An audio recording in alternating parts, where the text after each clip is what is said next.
Da Grécia Antiga ao Brasil de agora. Ágora, o seu canal. Olá, esse é o canal Ágora, Política, Ciência e Sociedade. Esse é mais um vídeo do nosso grupo de estudos acerca da obra de Leonardo Boff, Igreja, Carisma e Poder. Nesse vídeo, você poderá assistir ao estudo do primeiro capítulo da obra, feito pelo grupo das terças-feiras, que ocorreu em 27/4, na terça passada. Lembrando que nossos encontros são quinzenais, sempre às 20 horas.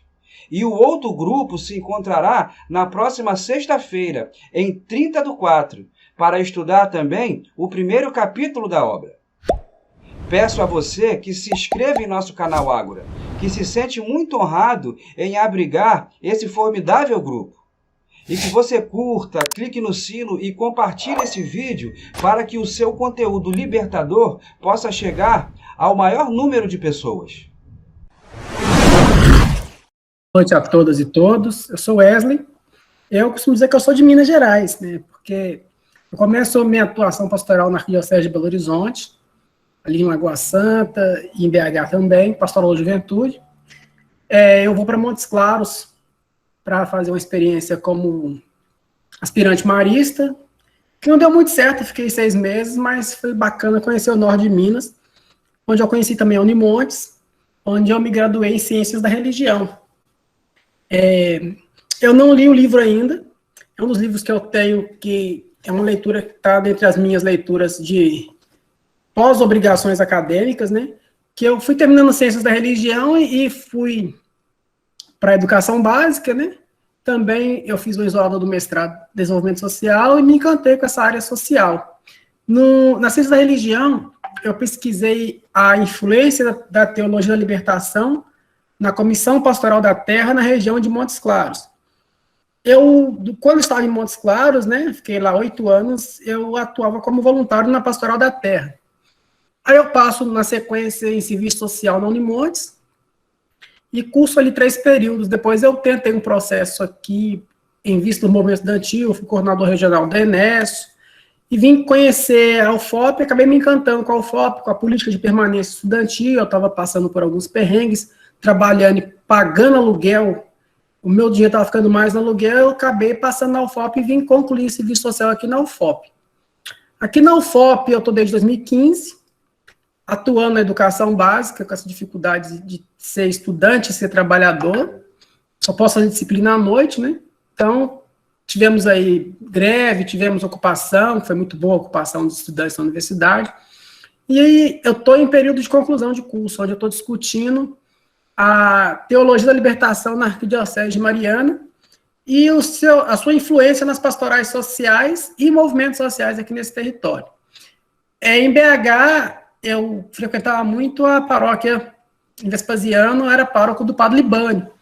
Então, eu não sou muito leitor do Boff, não, estou querendo me desafiar, né, para também ter mais conteúdo para embasar esse trabalho aí, onde eu discuto o serviço social e as pastorais sociais. Me inquietou que dentro da dinâmica do curso, se fala muito da origem do curso de um lado caritativo. E eu quero, com o meu trabalho, mostrar que não existe somente uma igreja dentro da Igreja Católica, que existem vários modelos de igreja, e que a igreja, ao meu ver, hoje é um espaço em disputa. E que, infelizmente, eu vejo hoje o movimento neopentecostal tendo uma certa hegemonia e o pensamento crítico e o foco no social se perdendo um pouco. Mas que eu tenho me reencantado com isso ao ver o trabalho que o Dom Luciano desenvolveu quando ele chega aqui nesse território nos anos 80. Eu sou pai também, nessa dinâmica toda de namorada repassou aqui, a companheira passou aqui, o neném acordou, foi lá fazer ele dormir, eu virei pai, estou aqui cuidando do neném, da companheira, e estou nesse desafio aí de concluir o curso e aprender com vocês aqui. Joaquim, Wesley, obrigado. Sejam bem-vindos, tá? Chegou Giovanni e Vinícius. Não sei se eles estão escutando, se puderem abrir a câmera, eu vou me apresentar. Eu me chamo Barroco. Atualmente, eu estou morando em Niterói, devido à questão do trabalho. Eu sou remanescente da área de petróleo e gás, mas eu sou vinculado à Diocese de Volta Redonda, Barra do Piraí.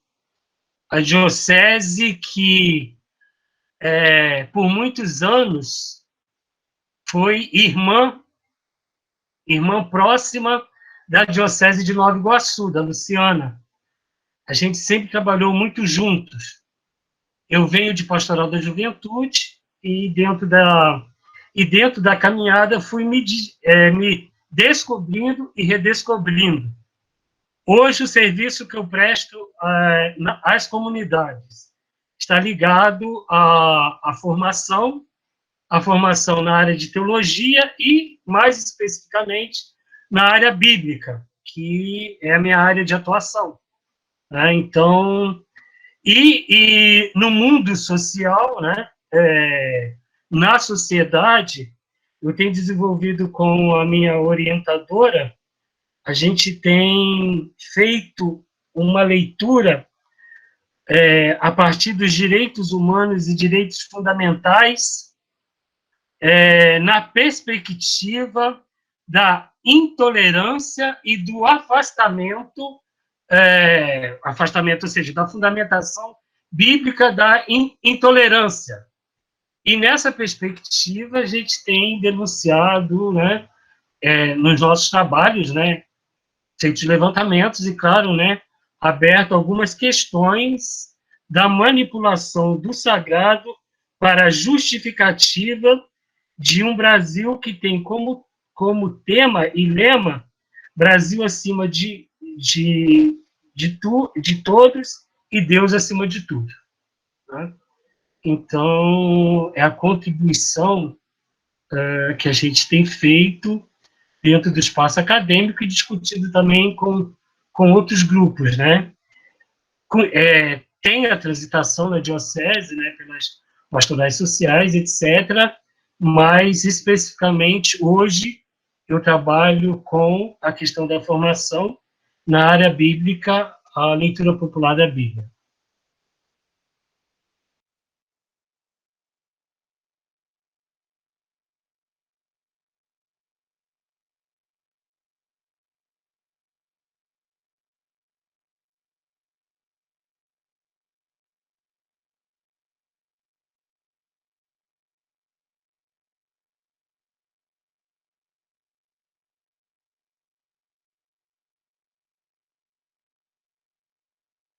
Liga o seu áudio, Barro. Vinícius, vem de onde? Boa noite, me chamo Vinícius, tenho 22 anos, sou natural de Conselheiro Lafayette, Minas Gerais, mas atualmente estou morando na comunidade vocacional Dom Muniz, aqui em Belo Horizonte, Casa dos Redentoristas. Chegou Celina e Giovanni também, né? Não sei se escutam. Bom, então vamos adiante. A terceira coisa seria algo para a gente encaminhar antes da gente entrar nas discussões. A gente pensar um pouco os encontros daqui para frente. Hoje, por acaso, eu serei um mediador, mas eu acharia bastante interessante que cada encontro houvesse a mediação, se a gente pudesse, né, circular essa realidade. Como também a gente, assim, não sei, pensar em começar um encontro com um momento de espiritualidade, não é nada alongado, né? Durante 5, 10 minutos iniciais, começar com um momento de espiritualidade. E isso daí também a gente pudesse rodar entre os encontros. E a outra coisa vocês acham que cabe um relator, a gente elaborar um relatório por encontro? Se valer a pena, a gente tem que ver quem pode fazer isso.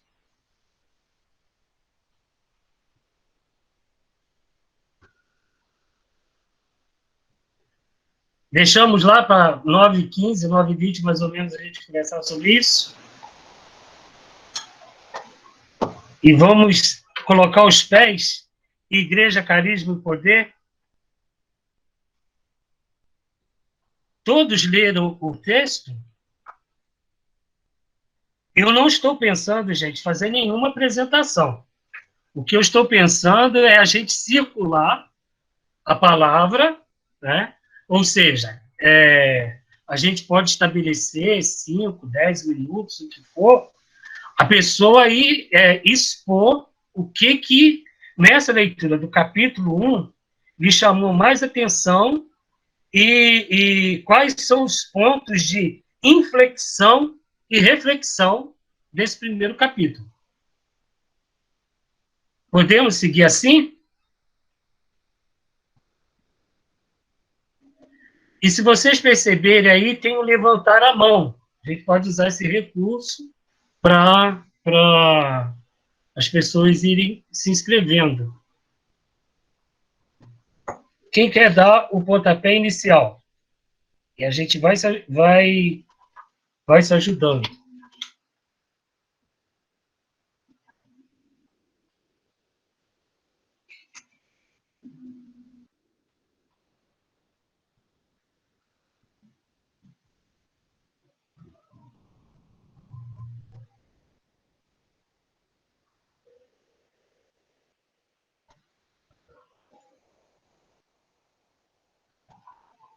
Ninguém? Vamos lá?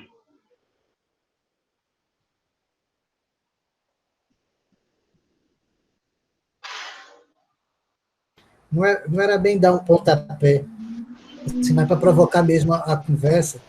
Acho que assim, era muito interessante a gente começar conversando sobre aquilo que é o pontapé do livro, que é essa relação reino, mundo, igreja, né? É a partir desse trinômio que ele vai percebendo quais os modelos de igreja que existem, né, na conjuntura da feitura do livro. E aí é sobre essas 3 palavras-chave que ele vai olhando para essas várias igrejas. A igreja que se entende como ela é a portadora do reino, então nela já está contido o reino. Na outra, em que a relação entre igreja e mundo é uma relação de compadrio, mas que aí, bem, e o reino está distante disso, e aquela que entende que primeiro vem o reino e a igreja se faz no mundo, né? Era bom a gente começar por isso, eu acho. Se alguém também se fiou um pouco disso, parou um pouco mais, deu mais atenção a isso.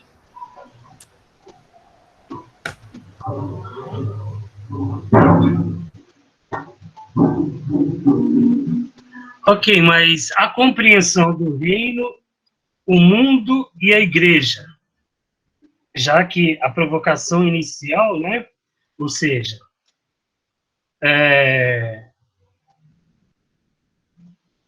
qual é a relação dessas 3 realidades?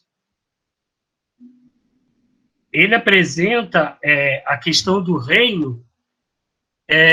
O reino é a boa nova que Jesus porta, né? Ele coloca que é uma categoria empregada por Jesus, e isso aparece lá nos 4 evangelhos, né? E os 3 evangelhos sinóticos têm chaves, né, de leituras das parábolas a partir do reino, para você compreender o reino, né? E nessa dimensão, o reino é muito mais amplo do que a questão mundo e a questão igreja, né? Vocês conseguiram perceber isso ou não?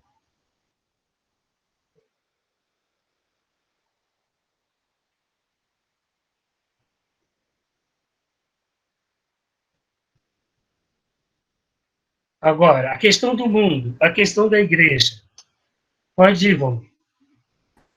Não, assim, concordando contigo quanto à ênfase no reino, e aí, quanto ao entendimento de que o mundo tem até um termozinho que ele usa aqui, o mundo é o lugar da realização histórica do reino, né? O mundo é o cenário onde a gente constrói, onde a gente meio que abrevia esse reino, que traz ele para perto. Nesse sentido, a igreja, pelo que eu entendi, ela ainda, se a gente precisasse de uma categorização, ela ainda vem abaixo disso, ou seja, ela não é o principal, ela é o canal de mediação entre o reino e o mundo. Assim. Eu achei essa perspectiva da mediação.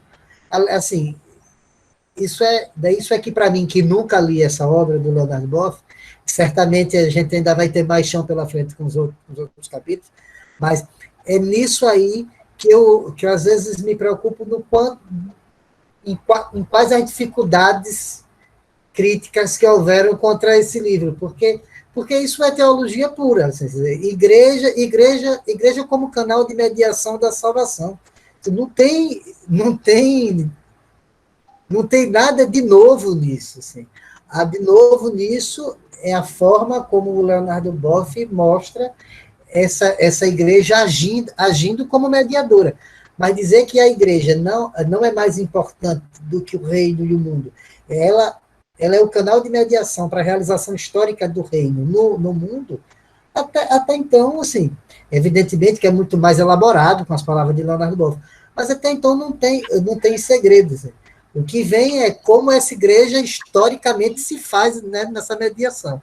Aí é que é a bronca política, aí é que é a bronca, não é, na disputa, né, no que está em jogo, como o Wesley tinha dito lá no começo.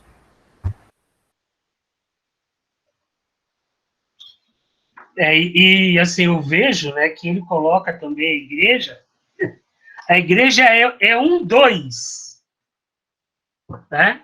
É um dois canais de mediação. Não é toda a mediação, é um dois. Entre tantos outros, né? A igreja é um dois. Agora, para mim, assim, é bastante interessante a questão da categoria mundo. Você não consegue compreender o reino sem o mundo. Você pode até compreender o reino sem a igreja, mas sem o mundo, não. Porque é no mundo em que se decide a vida. É no mundo onde se decide a história, né? Ele é o lugar ele coloca, né? É o lugar da realização histórica do reino. Na presente situação, ele se encontra decadente e marcado pelo pecado. Por isso, o reino de Deus se constrói contra as forças anti-reino. Você só pode construir as forças do reino ou do anti-reino onde ela se decide, que é o mundo. Isso, para mim, aqui, inicialmente, impacta muito, né? Porque esta compreensão, né, da questão do mundo, o local onde se decide a história, olhando um pouco a realidade que a gente está vivendo hoje, né? As espiritualidades que estão em ascendência são aquelas espiritualidades que te tiram do mundo.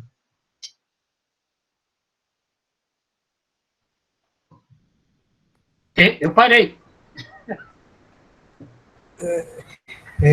Assim, eu também vou parar, que eu acho que eu estou falando demais.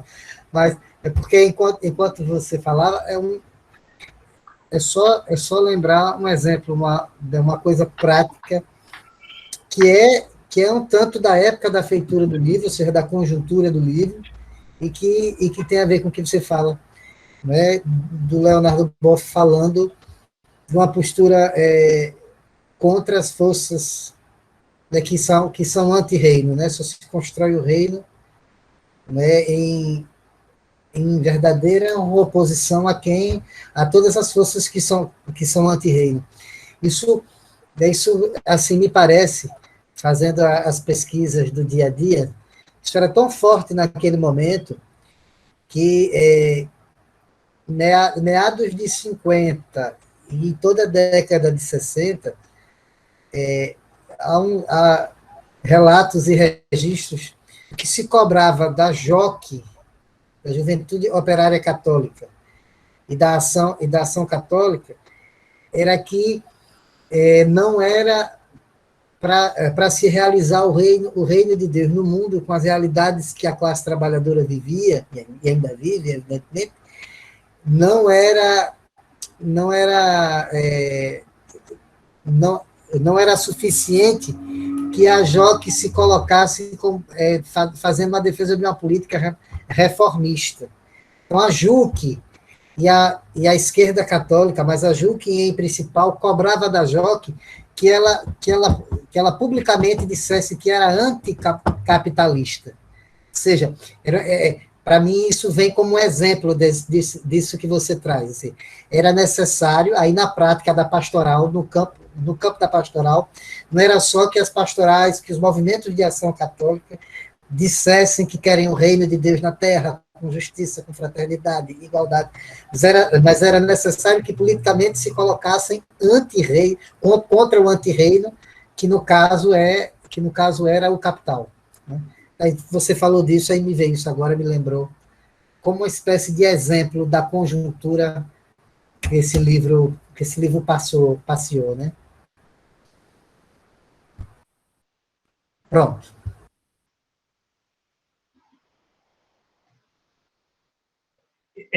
Eu gostaria, assim, vamos lá, então. Se a gente pegasse lá na página 16, ele diz assim, cumpre articular, numa ordem correta, estes três termos. Uma ordem, eu penso que ele está indo aí em proporção, né? Primeiro, vem o reino, como a primeira e a última realidade, englobando todas as demais. Quais são as demais? O mundo, como espaço da historificação do reino e de realização da própria igreja. E, por fim, vem a igreja como realização antecipatória e sacramental do reino dentro do mundo, e mediação para que o reino se antecipe mais densamente no mundo. Isso, para mim, assim, é bastante interessante esta colocação dele, porque é altamente uma leitura comprometida com o Vaticano II. Porque esta é a compreensão do Vaticano II.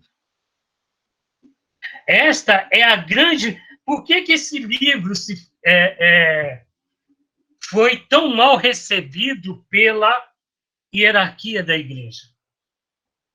Porque no centro, penso eu, no centro estão estas discussões. Quando a Igreja, ela, que ocupava o papel da senhora, dona da realidade, dona da salvação, agora ela é colocada no fim da fila. Então, para mim, isso é altamente revolucionário, como, né, uma leitura bem encarnada do Concílio Vaticano II. Gente, vamos partilhar aí.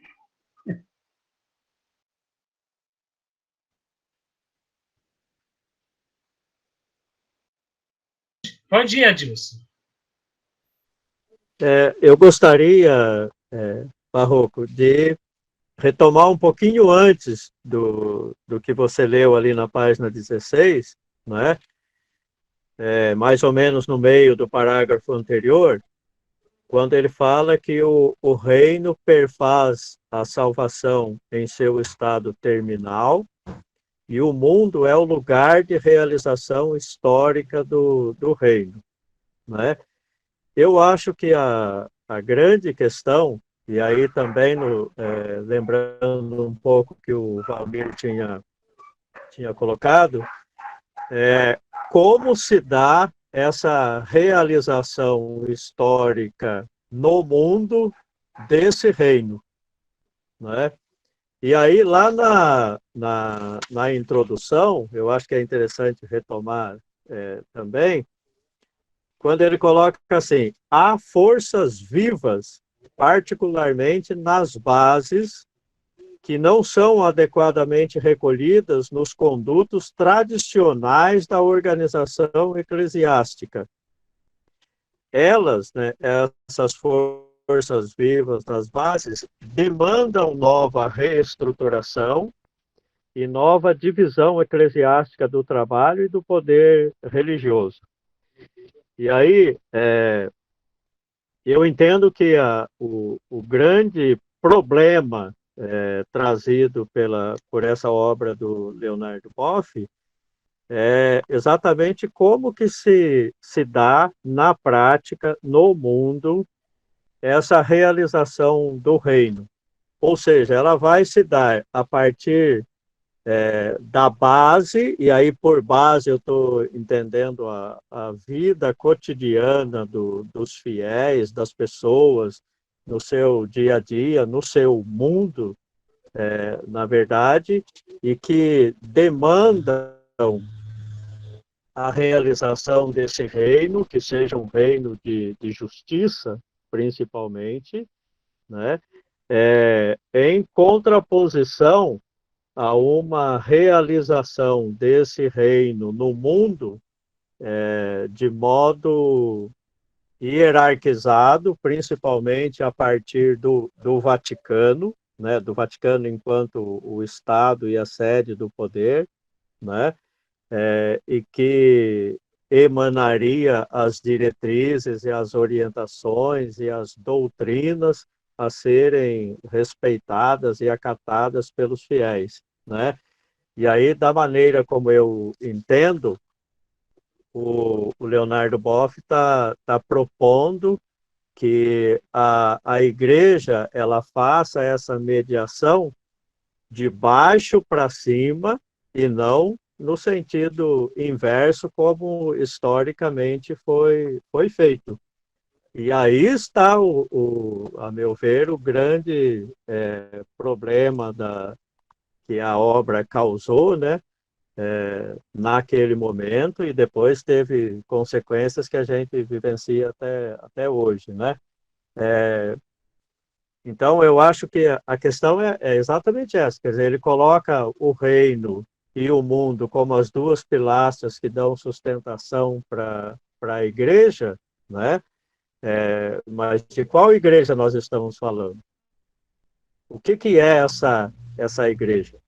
É a igreja construída a partir dos fiéis, a partir do povo, que sofre todas as mazelas desse mundo capitalista que nós construímos, ou é uma igreja vinda do Vaticano, principalmente a igreja historicamente construída? Eu acho que o problema está aí. Que depois ele vai apresentar, né, Adilson? Depois ele vai trazer lá os modelos de igreja, né? Particularmente 3, né? Isso, a partir da página 17. Mas eu queria pegar, se me permite, um gancho, né, que você trouxe aí, me fez lembrar que antes do Vaticano II, o mundo estava em oposição à igreja e ao reino. E o contexto que ele traz é que o mundo não está em oposição nem ao reino e nem à igreja. Isso, para mim, também é uma outra coisa que me chamou muita atenção. Porque agora, se esta categoria, como ele está usando, a categoria mundo, é o local onde você constrói, antecipa o reino, os sinais do reino, não pode estar em oposição. E é o local privilegiado, único, onde a igreja também ela realiza a sua missão de ser um sinal, independente de qual igreja, né? Mas enquanto uma realidade que depois, lá na frente, ele vai colocar essa realidade como sacramental.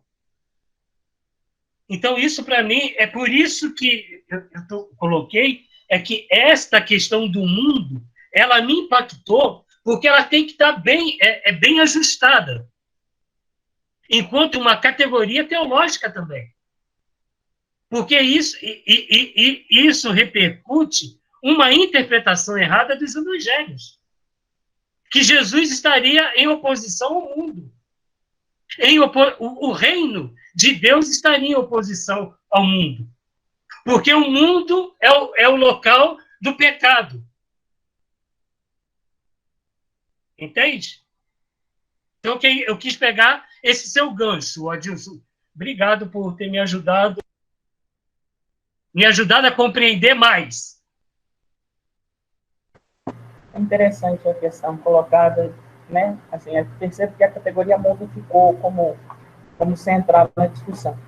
Mas acho que, também acostumado com a filosofia, principalmente do Nietzsche, as minhas leituras são marcadas pelo modo que ele lê a história, né? E eu percebo que a gente precisa, para provocar mais a discussão ainda, acho que a gente precisa descer um pouquinho mais nesses conceitos, né? É intuito do Leonard Boff relacionar reino, mundo e igreja. E toda a questão parte de um problema, de um pano de fundo. E existe algum desses conceitos que é o núcleo central do problema. E eu não concordo em dizer que o núcleo central seria o mundo. Eu penso que a igreja é aqui que é colocada em questão. A partir da igreja, penso eu, a maneira como ela se compreende historicamente no seu pensamento, e aí a maneira como ela se compreende historicamente no seu pensamento, ela vai criar a sua fenomenologia, o modo em que ela se expressa em um local determinado, chamado mundo, e aí ela vai ajudar a construir a cultura, a história e a maneira como o mundo é visto, né? Então, a partir do pensamento marcado de como a igreja se entende, ela vai afetar diretamente o mundo e afetar o pensamento da cultura em relação aqui ao mundo e depois na relação do que aquilo que ela se propõe e daquilo que propõe para o mundo. Então, acho que é claro que ele deixa explícito que existe uma relação patológica entre reino, mundo e igreja hoje. E essa relação patológica vem justamente da leitura histórica que a igreja faz de si, né? Acho que quando ela assumiu para a sua filosofia cristã o pensamento neoplatônico, extremamente cortado, vamos dizer assim, entre aquilo que é real e aquilo que é ideal, né? Esse pensamento platônico que separa, tira do mundo uma validade de ser, e ela se desprende, vamos dizer assim, usar um termo da Simone Weil, ela se desenraiza do mundo, aí ela começa a exercer um processo histórico de patologização, ela não consegue ser sinal do reino no mundo, porque ela não consegue ver no mundo um sinal de verdade.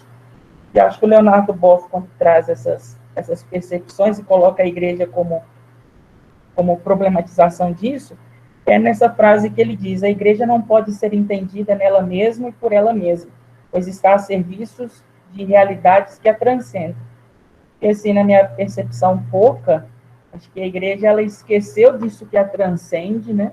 E começou a fechar-se em si mesma, um processo de entrar-se, né? Acho que o padre Mário de França Miranda, um jesuíta, diz no livro Igreja em Transformação, um processo de pastoral da conservação que não é de agora, vem de muito antes, Acho que essa pastoral da conservação é o que gerou um pouco desse conflito, dessa realidade patológica na articulação dessas três realidades.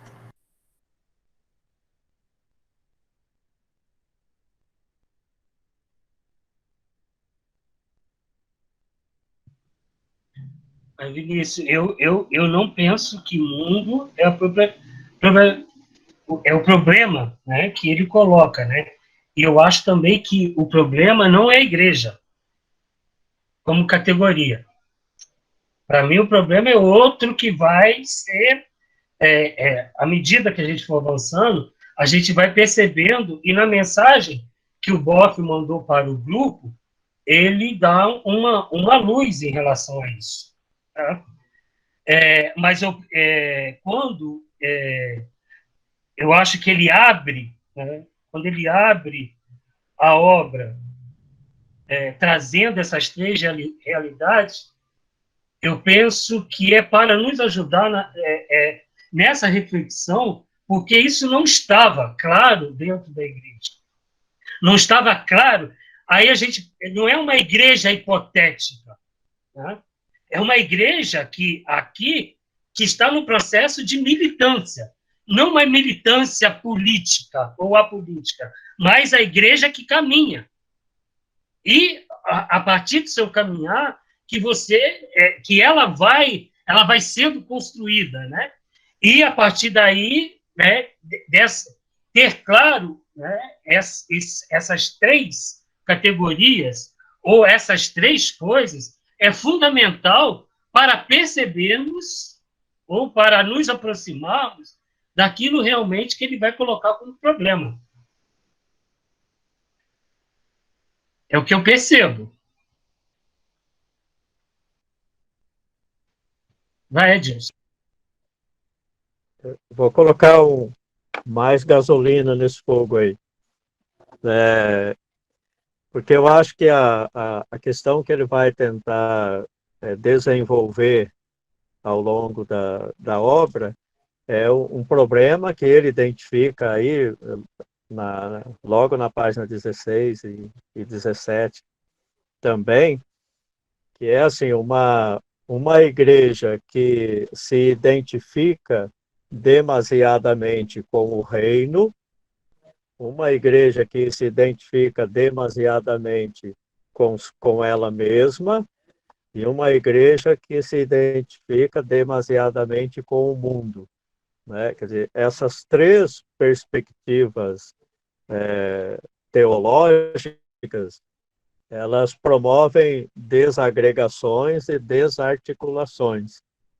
E o que ele está propondo, a meu ver, é uma teologia que promova a aproximação do tripé, reino, igreja e mundo, naquela perspectiva que você mesmo, Barroco, colocava, né? Enquanto o mundo, né, enquanto uma antecipação do reino, enquanto uma realização histórica do reino, a partir da mediação da igreja. E, de novo, eu entendo que o problema está em como isso se dá, né? E talvez, né, o que nós estamos entendendo por reino, né? E o que seria esse reino a ser realizado no mundo por meio da igreja, né? O reino enquanto uma ideia abstrata ou como uma ideia finalista, né, da nossa vida nesse mundo ou do próprio mundo, né, uma escatologia, né, e nesse sentido, então, a vida nesse mundo não teria muito sentido, a não ser na perspectiva escatológica, né, na perspectiva do pós-morte, né? Ou se nós estamos entendendo o reino como uma realização nesse mundo, no sentido de buscar uma convivência entre nós, todos, que seja uma convivência principalmente baseada na justiça social, né, na realização de um mundo mais justo, um mundo de paz, um mundo de harmonia, e como essa justiça social seria construída por meio da igreja.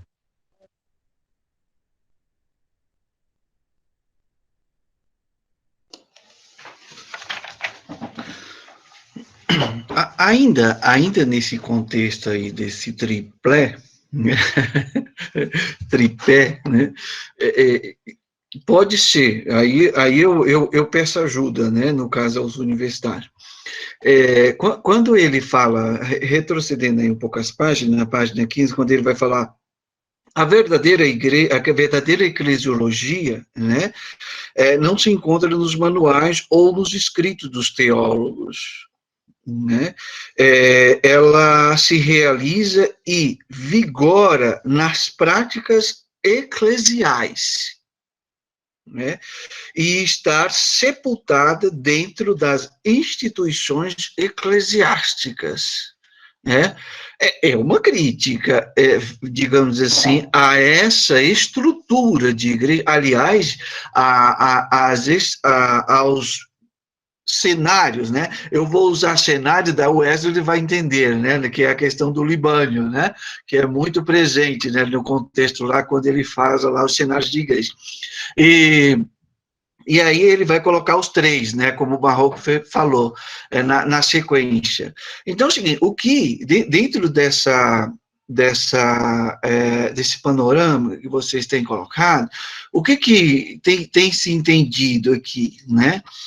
Que aquilo que deveria ser, né, que é a igreja enquanto meio, né, que deveria ser esse testemunho concreto do evangelho, ela não acontece. E contrapõe, e a mesma, de uma certa forma, coloca taxações em termos do que seja o mundo. E que, na verdade, do ponto de vista evangélico, isso não é um problema. Né? Isso não é um problema.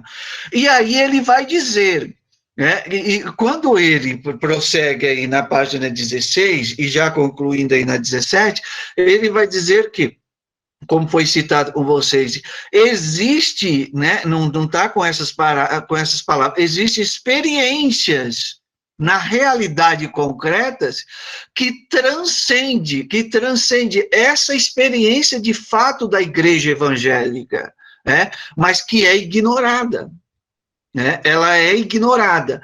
E aqui a gente sabe que ele está falando das bases, né, ele está falando das experiências das bases que não são, que na ocasião e nem hoje são reconhecidas como igreja, né? Senão essas experiências ridículas do ponto de vista de, não no sentido da escada de Jacó, né?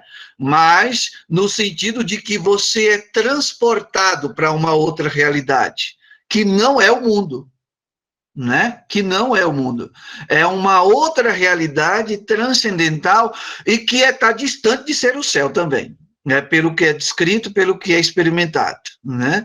E essa proposta, ela é marcante, porque a gente sabe que muitas realidades concretas, sobretudo do respeito, da dignidade do ser humano, né? E também no respeito à presença do divino, ela tem acontecido principalmente em situações que estão fora do contexto, né, da teologia da renda, né, da teologia do presbitério, da teologia da sacristia. Né? É uma realidade que está ainda implícita, né?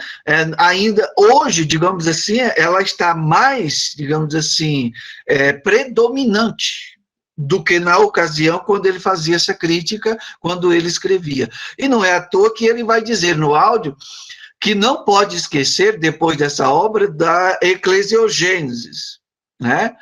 E a Eclesiogênese, como eu coloquei, inclusive, em alguns grupos aí de discussão, a Eclesiogênese é um desafio para corajoso, né? Para corajoso entender que a Eucaristia não é só por conta da sucessão apostólica, né? Tem que ter, e que não é exclusivamente de Boff, né? Não é exclusivamente de Boff.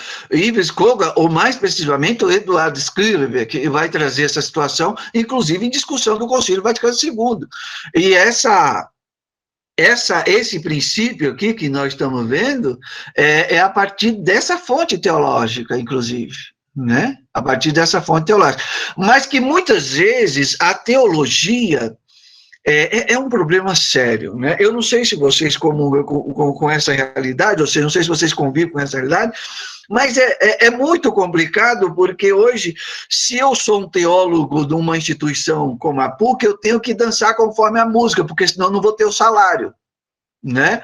E aí eu vou ter que dançar do ponto de vista de uma venda, né? De um vender-se, ignorar, né, toda essa base, toda essa realidade de igreja que não está no âmbito dessas instituições, e que muito menos nos manuais de teólogos, né, escrito por teólogos do ponto de vista, né, do ponto de vista acadêmico, vendido por uma instituição.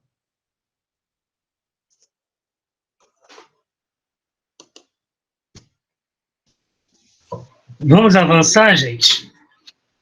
Na página 17 seguinte, ele começa a apresentar os grandes modelos de igrejas herdados do passado, né? Ele sinaliza o primeiro modelo, a igreja como civitas Dei, a igreja voltada para dentro de si mesma. A segunda, a igreja como Mater et Magista, como mãe e educadora, e aliada ao pacto, né, colonial. E a terceira, uma igreja como sacramento salutar, a modernização da igreja. Basicamente, ele traz esses três modelos herdados, né? Que eu penso que alguém quer colocar alguma coisa?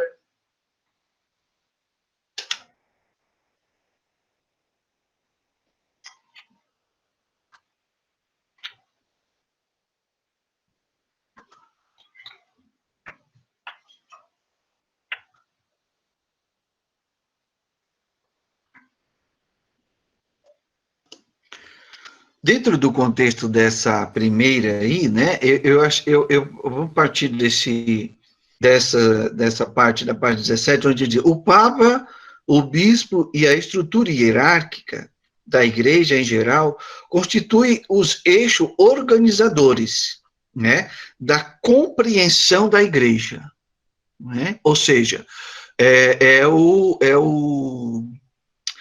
o procedimento da igreja piramidal, né? Que de uma certa forma já tinha sido desestruturada no Concílio Vaticano II. Ela já tinha sido, mas perdurava e continua até hoje. Aliás, né, em uma grande escala, né? Diocese de Bragança Paulista, que eu diga.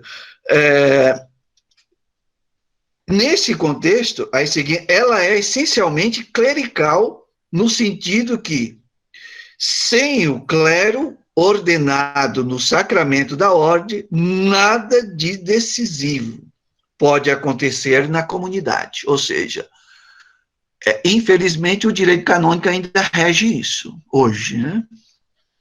O direito canônico rege isso. E não é poucas as vezes que a gente escuta, inclusive em homilia, dizem: pode falar, mas quem decide sou eu, né?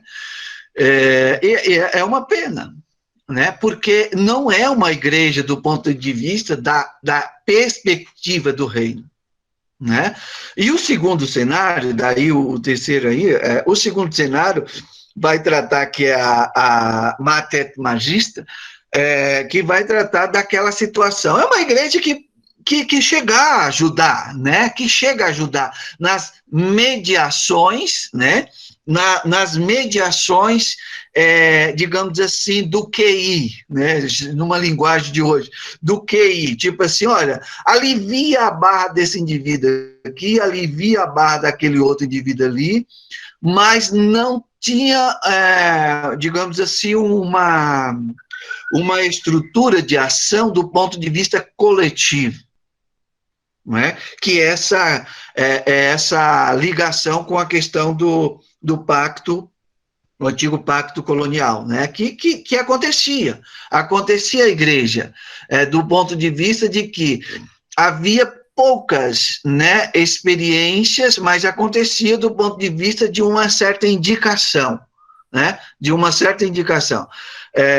Todavia, isso não era, digamos assim, num sentido coletivo, né? Não assumir profeticamente, né? Que é o que vai acontecer depois no contexto da América Latina, né?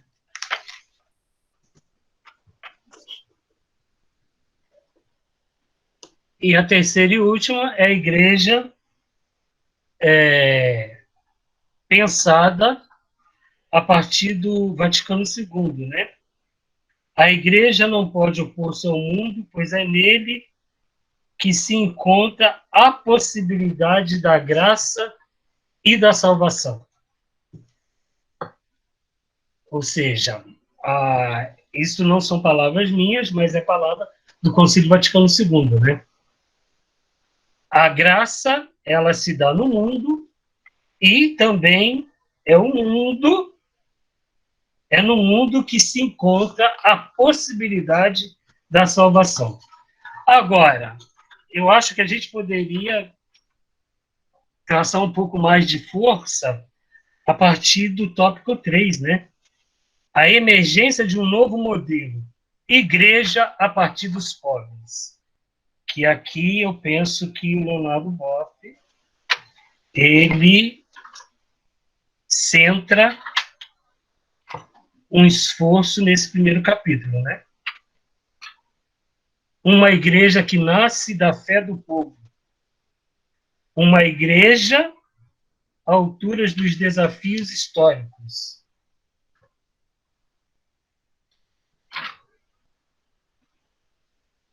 E uma igreja que sinaliza a libertação política e religiosa.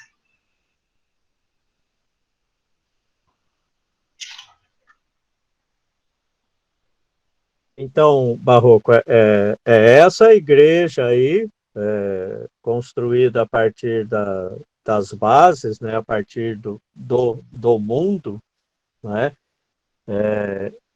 que seria a igreja viva em oposição à igreja tradicionalmente e historicamente construída a partir do Vaticano enquanto poder central, né? E eu acho, pelo menos a partir do pouco que eu vivenciei e conheço, né? Essa igreja que vai sendo construída a partir do Vaticano II, ela vai passando por um processo de valorização, de crescimento, enfim, a partir das comunidades eclesiais de base, de fortalecimento dessas bases, principalmente na América Latina, né?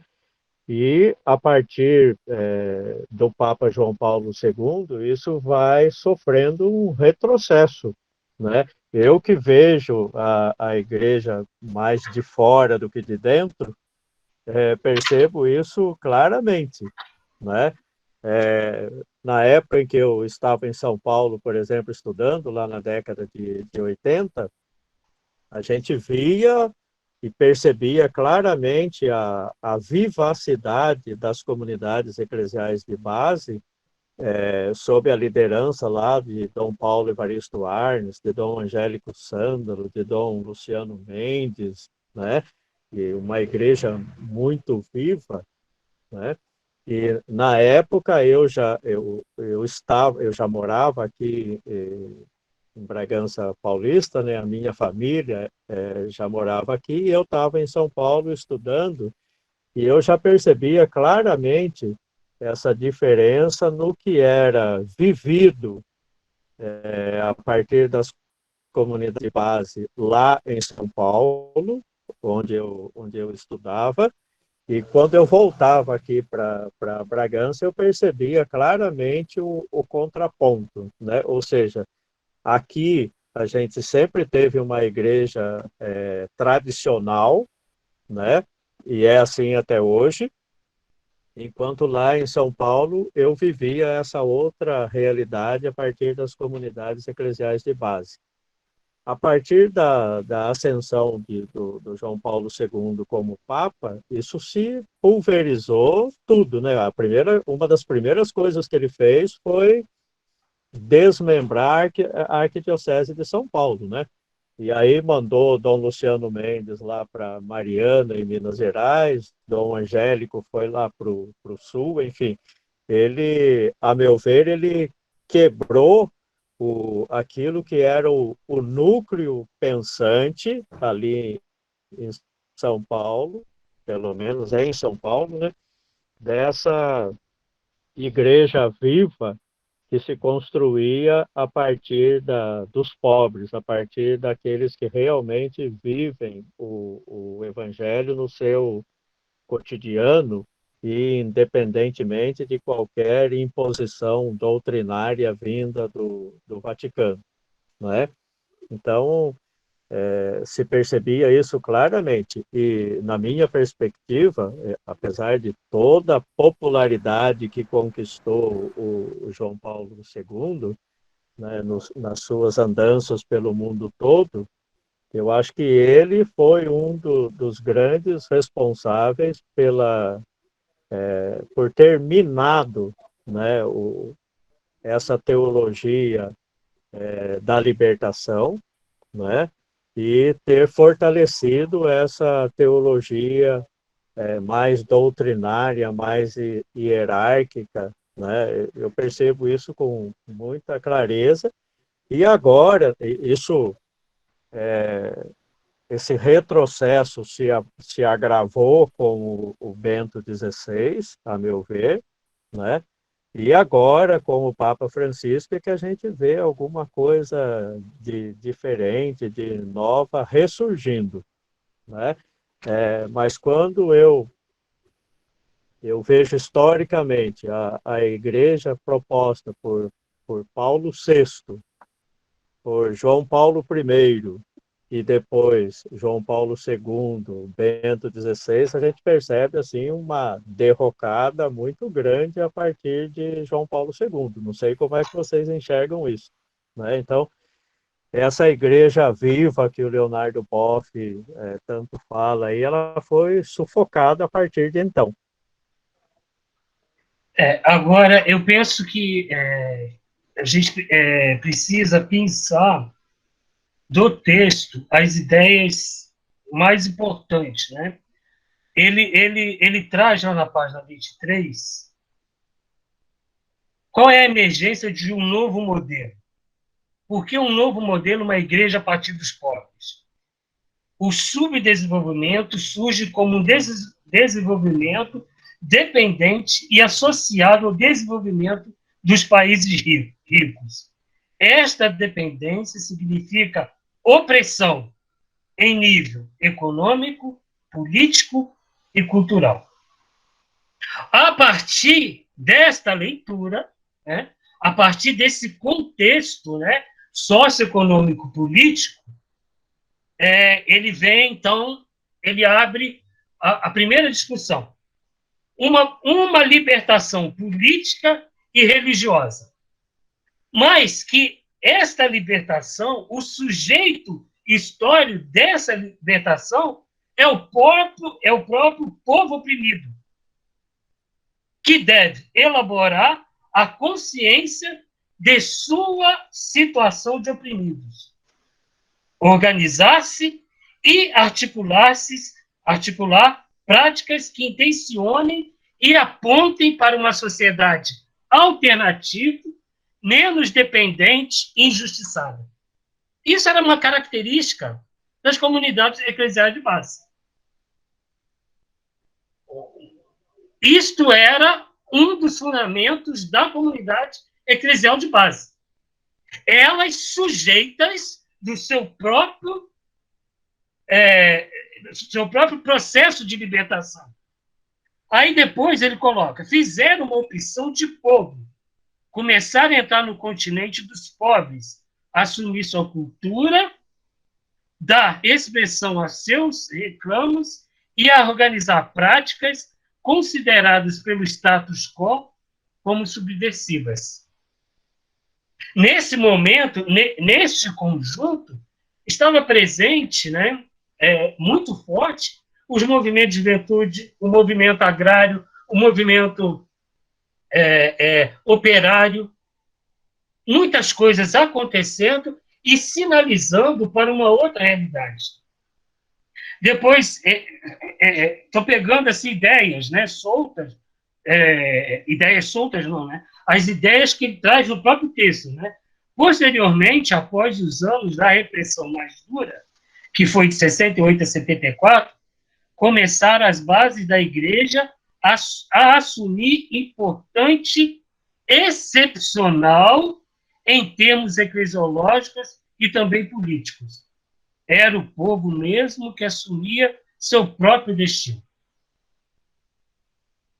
Aí a gente já começa a perceber um grande problema no modelo dessa igreja gestada no meio do povo em relação aos outros modelos. Sai do centro, padre, bispo, etc. No centro está quem? Depois, já mais para o final. Sua marginalização é consequência do tipo de organização elitista de acumulação privada, enfim, da própria estrutura econômica social do sistema capitalista. Aí emerge a questão política. E o tema da libertação ganha conteúdos concretos e históricos. Esse é o coração da teologia da libertação. Libertar de quê? É do pecado? Do pecado é uma coisa extremamente inconcreta. O pecado, me lembro bem, né? Ouvi muito isso de Dom Valdir, de Dom Paulo, em São Paulo, no tempo que eu vivi, o pecado social, que castiga o povo. O pecado das estruturas. Então, o pecado, ele começa a ter nome. É a exploração, é a opressão. Tudo bem? Vamos dar mais um passo? Aí ele começa. Uma igreja que nasce da fé do povo. Gente, quem quiser interromper, por favor, pode interrompa. Uma igreja que nasce da fé do povo. Mas qual é a característica dessa fé? Ele começa dizendo, é aqui que se faz importante a verificação de como o povo faz a passagem do religioso ao político. Geralmente, para ele, as duas realidades vêm unidas. Começa pelo religioso. Aí ele se dá conta das injustiças que são pecados que Deus não quer. Isso é a teologia da libertação. Jesus Cristo libertador, se a gente pegar do cativeiro à libertação, é isso. Aí depois ele diz, o compromisso político nasce da própria reflexão da fé, que exige mudança. Nas comunidades, eu sou de periferia. As comunidades eclesiais de base, elas não tinham esta separação. A comunidade de fé e o mundo. Nós nos encontrávamos no sindicato, nós nos encontrávamos na associação de moradores, nós nos encontrávamos também nos encontros bíblicos, nas celebrações, como também nós nos encontrávamos na marcha pela terra. A comunidade não se transforma numa célula política. O Vaticano nunca entendeu isso. A comunidade não se transforma numa célula política. Ela é aquilo que é lugar da reflexão da fé e da sua celebração. Veja o Garagem celebrar. Depois, gente, eu estou pensando, tá? A comunidade cristã e a comunidade política não são dois espaços fechados e nem contraditórios, mas abertos por onde circula o cristão. Na comunidade cristã, este celebra e alimenta sua fé. Aí ele ouve a palavra de Deus que o envia para o compromisso para seus irmãos. Na comunidade política, age e atua ao lado de outros, realizando concretamente a fé e a salvação. Aqui ele escuta a voz de Deus que o chama a expressar-se na comunidade cristã. É por isso que era claro a profissão de fé. É impossível seguir Jesus e defender o capitalismo. Isso era muito presente, sempre foi presente. E nós, eu digo particularmente, eu como fui gerado, gestado, criado dentro desse olhar de igreja, para mim nunca houve esse tipo de separação ou oposição. Ao contrário.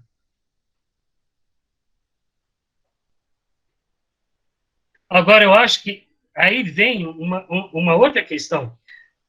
Tanto um espaço quanto o outro vem recoberto, olha aí, pela realidade do reino de Deus que se realiza, embora sob signos diferentes, num e no outro espaço.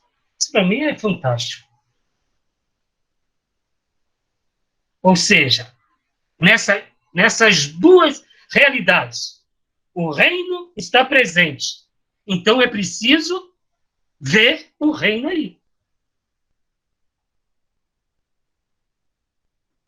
Por isso, o combate à realidade do antirreino, que é mais ou menos o Evangelho de João, né? Quando Jesus professa, principalmente a Pilatos, o meu reino não é deste mundo. E, infelizmente, isso foi lido como uma realidade espiritual. Jesus estava dizendo a Pilatos, olha, Pilatos, o meu reino não tem nada a ver com o seu. Eles estão em oposição. O seu reino é de exploração e de miséria. O meu não, é de igualdade, de justiça, de comunhão. Então, esses aspectos, o BOF vai levantando. Essa igreja, essa realidade, a emergência de um novo modelo, presente, já estava presente em nossas comunidades.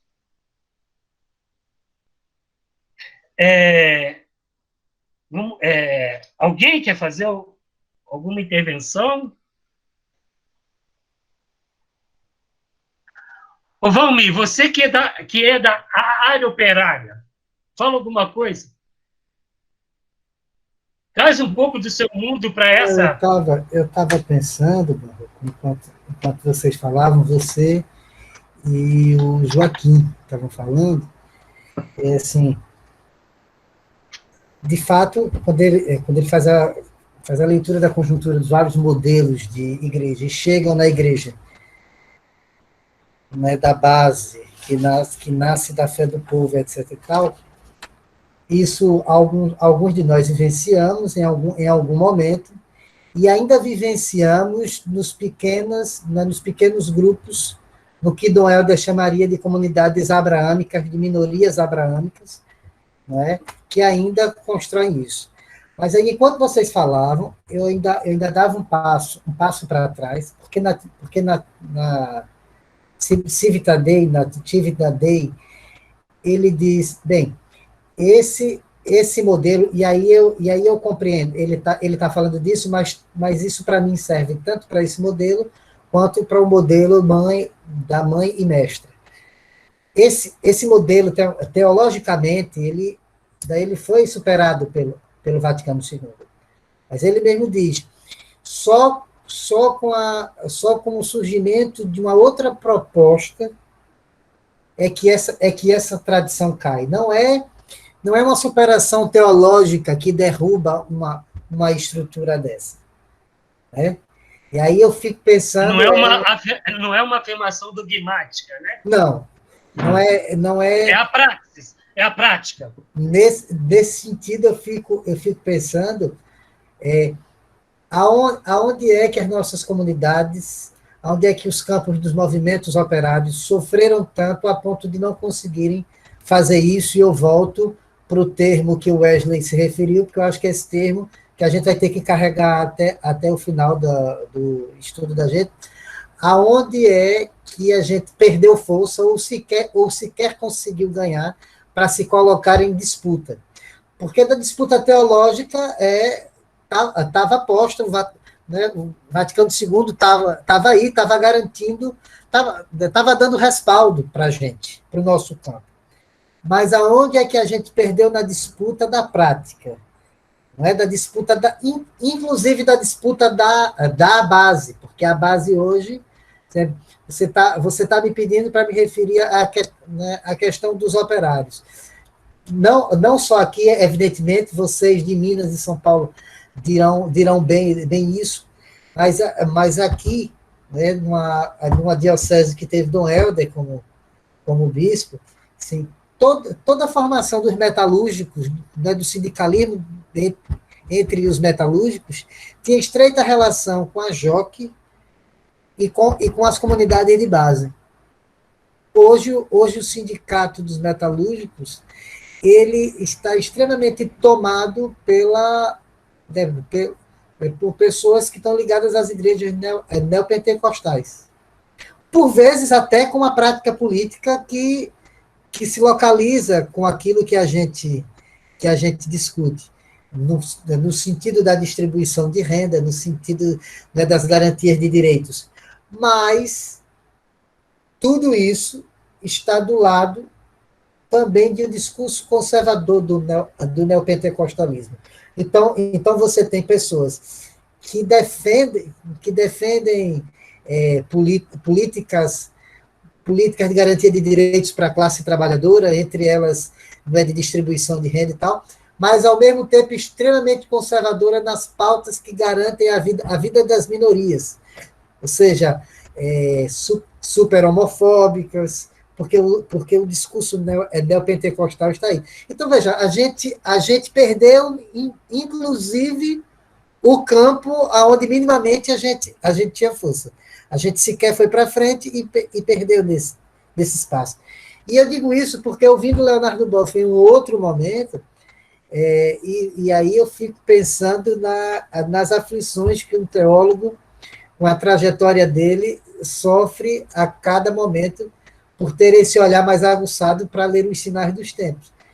Veja, em certo sentido, a única teologia que, de maneira honrosa, fez autocrítica foi a teologia da libertação. Nenhum outro grupo, espaço ou gueto teológico até hoje fez autocrítica. A TL fez autocrítica, constrói hoje um discurso que vai além da classe operária. Hoje a gente escuta falar de teologia negra, de teologia feminista, de ecoteologia.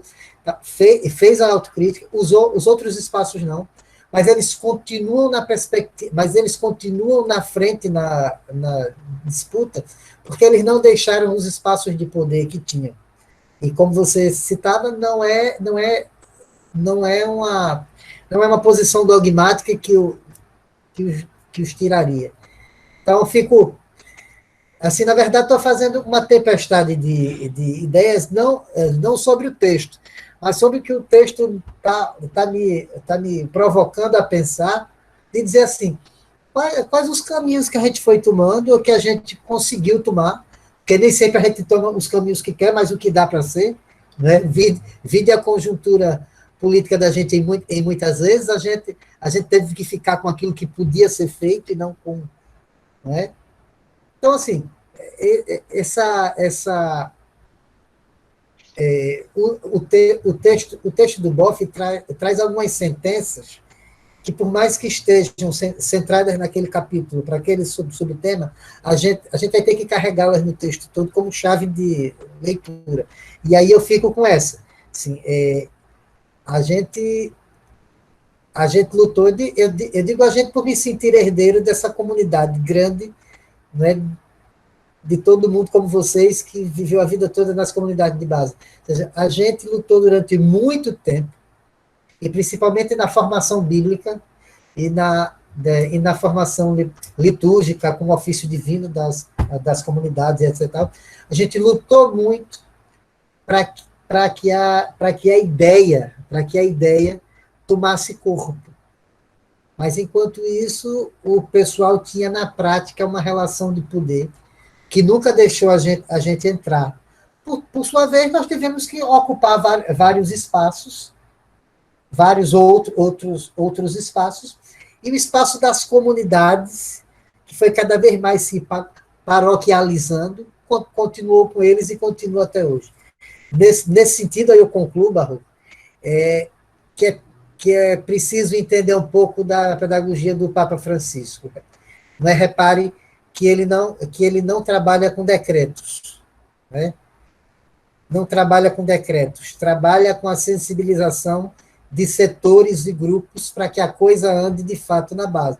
É extremamente difícil isso, e eu acho que é uma aposta, é uma das mais difíceis, mas ele vai nessa, né? Quando ele convoca os bispos para falar sobre família, muitos de nós pensavam, não, ele vai numa canetada, ele vai acabar com essa discussão sem noção de que não pode comungar na segunda união, não sei o que mais. Tá? Ele simplesmente vem com a sensibilização do magistério, da colegialidade, melhor dizendo. Eu sou bispo de Roma, vocês, cada um na diocese, vamos discutir com as famílias, o que é... E muitos de nós pensavam que ele ia na canetada. Então, assim, isso me faz pensar... aliás, o próprio Papa Francisco já citou essa obra do Leonardo Boff, já citou que leu essa obra. Então, mas de dizer como é que a luta hoje vai ter que ser essa, né, de sensibilizar setores e grupos para a gente reabrir espaços. Né? Luciana, foi você que levantou a mão? Foi, né? Foi. Vocês me ouvem? Sim, perfeitamente. Não, tá muito bom o que as pessoas estão falando. Muito obrigada, Valmir, por ter colocado da forma que você colocou, e até me interpelou em falar um pouco sobre essa minha dificuldade em ver hoje como que é difícil da gente falar da teologia da libertação dentro de uma igreja na Baixada Fluminense, uma igreja que tem como padroeiro São Francisco de Assis, que já recebeu Leonardo Boff aqui no nosso salão paroquial, e hoje a gente tem dificuldade de falar de teologia da libertação. Por quê?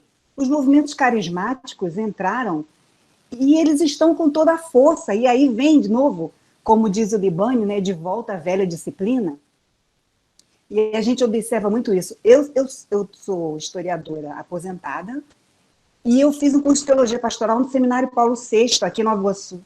Quer dizer, nós temos muito da teologia da libertação, porque nós tivemos um bispo, Dom Adriano Hipólito Barroso, sabe muito bem de quem se trata, eu acho que todo mundo aqui.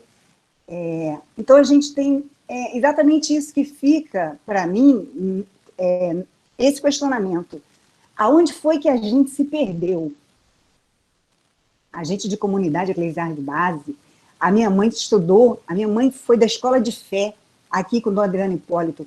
A minha mãe recebeu o anel de Tucum, ela foi a primeira ministra do batismo mulher aqui na nossa paróquia.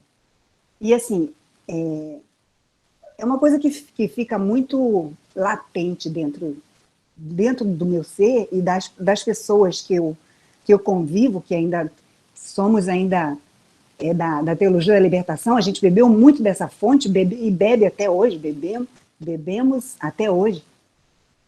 E é exatamente isso que eu queria. Eu já assisti uma vez uma palestra que o Leonardo Boff disse o seguinte, que com Bento XVI, se eu estiver errada, vocês me corrijam, mais de 70 teólogos tiveram que colocar seus escritos e seus estudos e as suas pesquisas na gaveta, porque não tinha mais. Ele não foi permitido mais nenhum tipo de investigação, nenhum tipo de proposta de pesquisa com relação a isso. E aí eu fiquei muito impactada agora com esse nosso encontro, com esse estudo, de novo, do livro do Boff. O meu está até velhinho, daí é antiga, acho que foi a primeira edição, uma das primeiras edições. Dá para ver? Então, e eu tô até emocionada falando com vocês, porque realmente dá uma certa angústia e tristeza. Quando eu fiz o curso de Teologia Pastoral no Seminário Paulo VI, nós levávamos 5 anos, nós fazíamos 2 dias na semana, sexta e sábado. Eram turmas grandes, de 30. A minha turma começou com 40 e terminamos com 30. E hoje o Seminário Paulo VI não tem mais a estrutura que tinha. Os seminaristas estão terminando de fazer o curso no Instituto Filosófico Teológico em Petrópolis. O Seminário Paulo VI praticamente está acabando.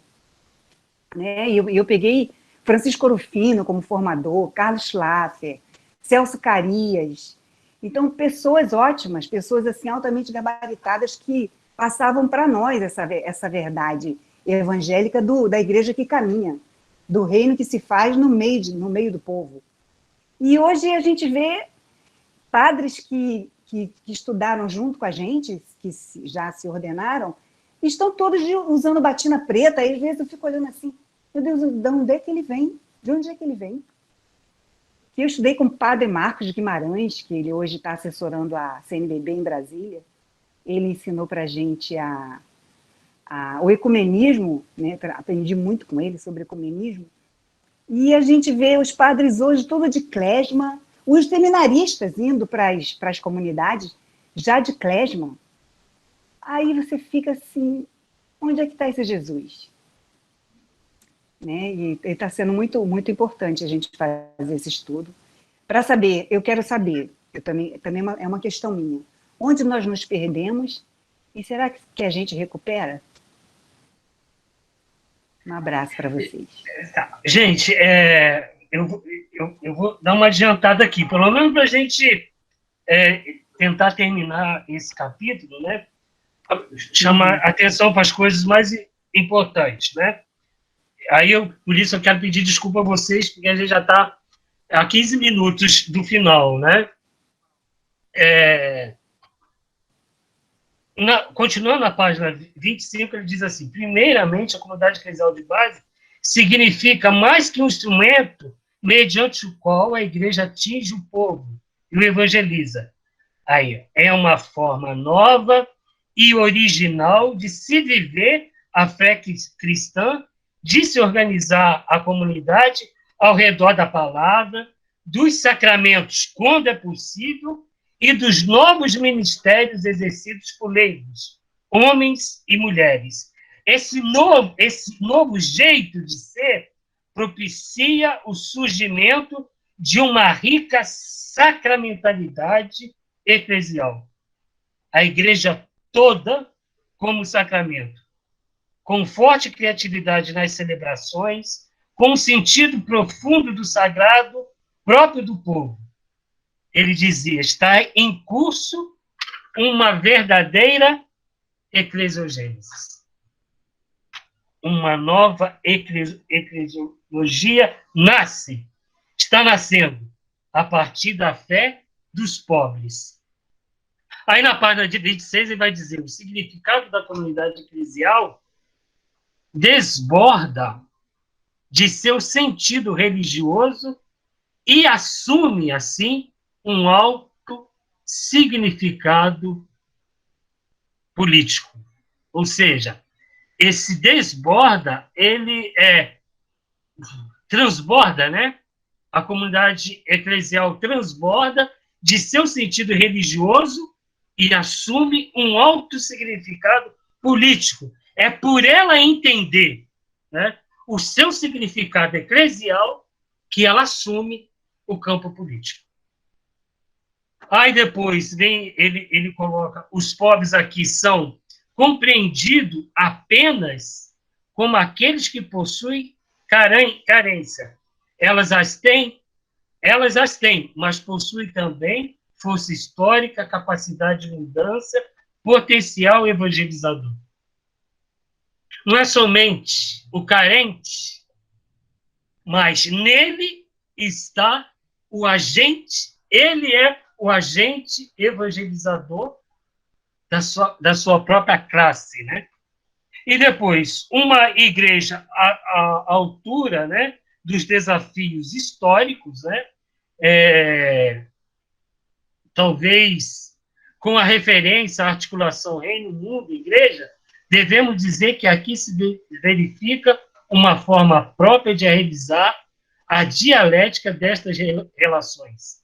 Reino é, sim, a utopia cristã que concerne o destino terminal do mundo, mas se insiste que ele se encontra em processo dentro da história, sempre, e lá onde se constrói a justiça, a fraternidade, e onde os pobres são respeitados e feitos agentes de sua própria história. São eles portadores do reino, são todos os homens, instituições e práticas que orientam pelos ideais éticos intencionados pelo Jesus histórico.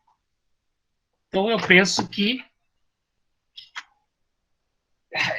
tem muitas, né? Tem muitas tantas outras coisas, né?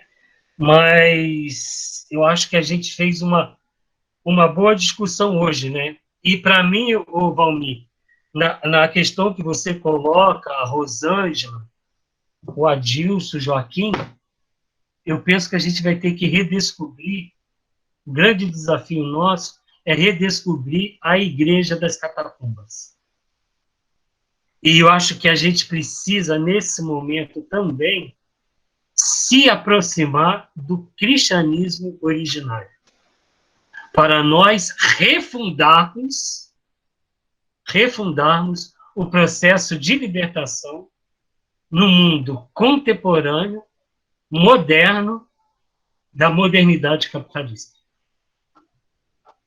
Eu penso que essa redescoberta, essa reaproximação da igreja, né, das catacumbas, e a igreja aí a gente pensar como eclésia, né, e não como instituição, mas a eclésia que aparece nos evangelhos, Evangelho de Marcos, Mateus, Lucas e João, a casa que acolhe, né?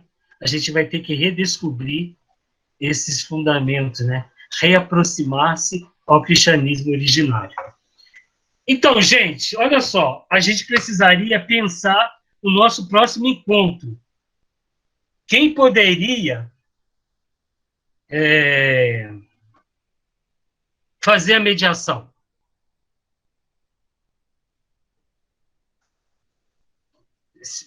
Se ninguém propor, eu proponho.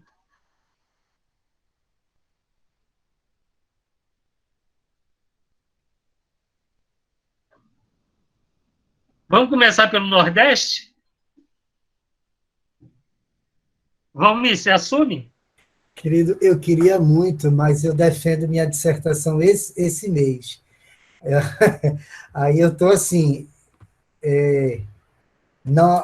não queria ter a responsabilidade de fazer uma leitura que pudesse, que eu posso a qualquer momento estar lendo, como também parar e cuidar do que, sabe?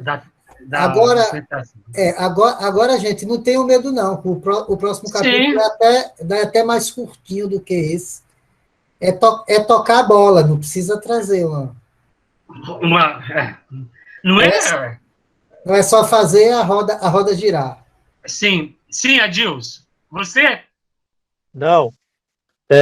Mas eu gostaria de fazer, de propor que fosse a Luciana, para a gente ter uma visão feminina dessa igreja também.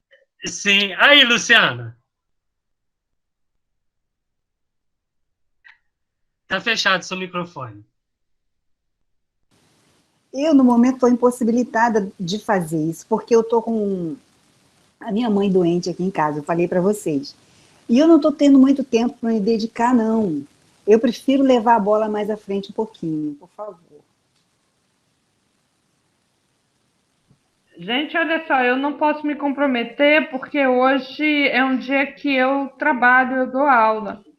E aí eu tinha pedido para o sábado por conta disso. Então eu estou entrando sexta e terça na medida do possível, tá? Mas estou ouvindo, sabe? Muito assim, muito rico o debate. Estou ouvindo na medida do possível. Ótimo, Maria do Carmo. Obrigado. Então, gente, quem? Olha, vamos lá. Eu tô folheando aqui o capítulo, eu gostei do capítulo, eu vou me comprometer a ficar com ele. Se até, nós estamos na terça-feira, se até a quinta-feira eu senti que eu vou ter dificuldade, que eu não vou chegar junto, aí peço, aí vamos fazer assim, aí eu combino com alguma outra pessoa para a gente dividir. Assim, se o Joaquim puder, a gente faz junto, divide. Tá bom assim? Pode ser, Joaquim? Lembrando que o próximo encontro é daqui a 15 dias, tá? Ah, ainda tem isso, né? Pronto, beleza. Então... Não é semanal. Ah, tá. Desculpa. É quinzenal. É 15 dias. Então, melhor ainda. Mas, Joaquim... Então, o Valmir tem tempo. Tem. Tecnicamente. Tem. Ô, Luciana... Se a gente continuar com as condições de temperatura e pressão que estamos. Ah, sim. Ô, Luciana, você não quer fazer um momento de mística? É algo bastante rápido. 5, 10 minutos antes. Posso. Tá? Às 20 horas, a gente sempre começa com um momento de mística, para depois a gente começar o encontro. Beleza? Então, Beleza. Gente, assim, eu acho que a gente tem que agradecer, né, a Deus por nós estarmos partilhando esse momento. Eu acho que ninguém espera aqui, expert aqui, né? O que nós estamos fazendo é um esforço conjunto, né? O esforço chamado esforço do espírito, né? Eu acho que isso é muito legal e a gente vai se fortalecendo. É bom saber, Joaquim, Wesley, Adilson, Valmir, Luciana, Rosângela, Maria do Carmo, que tem gente imbuído, encharcado pela teologia da libertação e que está, né, lutando, né, junto comigo nesse mundo aí que parece que só existe um discurso, né? Então, agradeço a vocês, nos agradecemos, né? E peço que a gente pudesse terminar rezando um Pai Nosso, né? E pedindo a bênção de Deus, né? Que é Ele que dá a bênção, né? Podemos? Pai nosso, que estás no céu, santificado seja o teu nome. Venha a nós o teu reino. Seja feita a vossa vontade, assim na terra como no céu. O pão nosso de cada dia nos dai hoje. Perdoa as nossas dívidas, assim como nós perdoamos os nossos devedores. A quem nos tem ofendido. E não nos deixes cair em tentação, mas livra-nos do mal. Pois teu é o reino, o poder e a glória para sempre. Amém. Estivemos reunidas em nome de Deus que é Pai, é Mãe também, né? Filho, Filha também e Espírito Santo. Gente, até daqui a 15 dias, depois eu vou ver com o Carlos, a questão está gravou o encontro de hoje, como é que vai ser disponibilizado, tá bom? Muito obrigado, uma boa noite, foi muito bom estar com vocês, tá bom?